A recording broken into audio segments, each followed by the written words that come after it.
tayo na. Harvest tayo ng ano, blackberry. Nagsasampay ako. So habang nagsasampay ako, nakita ko yung blackberry na ano dito. Sobrang daming bunga. As in, sobrang dami talaga. Ito, pakita ko sa inyo.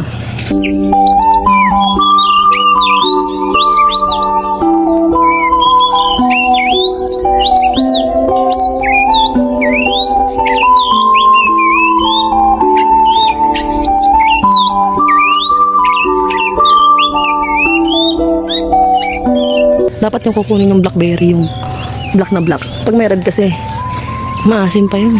Ayan o, gaya niyan. Yung mga red na yan, hilaw pa yan, maasim pa yan. So itong blackberry na to, yan, kailangan itim na itim siya.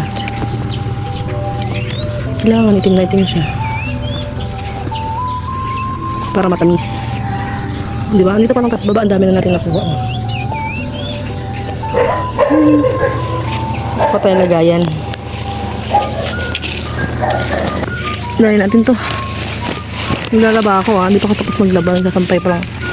Agaw pansin tong bunga ng blackberry dito eh. Bakit yung ibang ano blackberry malalaki yung variants nila? Variants? Yung sobrang lalaki yung blackberry. Meron ba dito sa Pilipinas na yung sobrang lalaki yung blackberry? Ito kasi maliliit siya. Yan. Tabi-tabi po.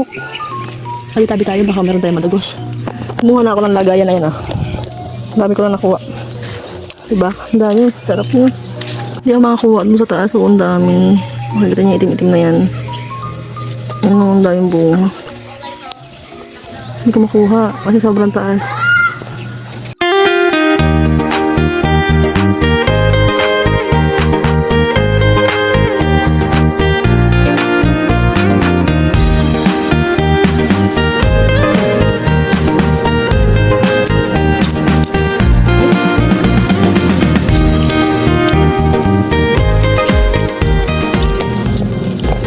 Meron pa ako sa paboritong prutas eh.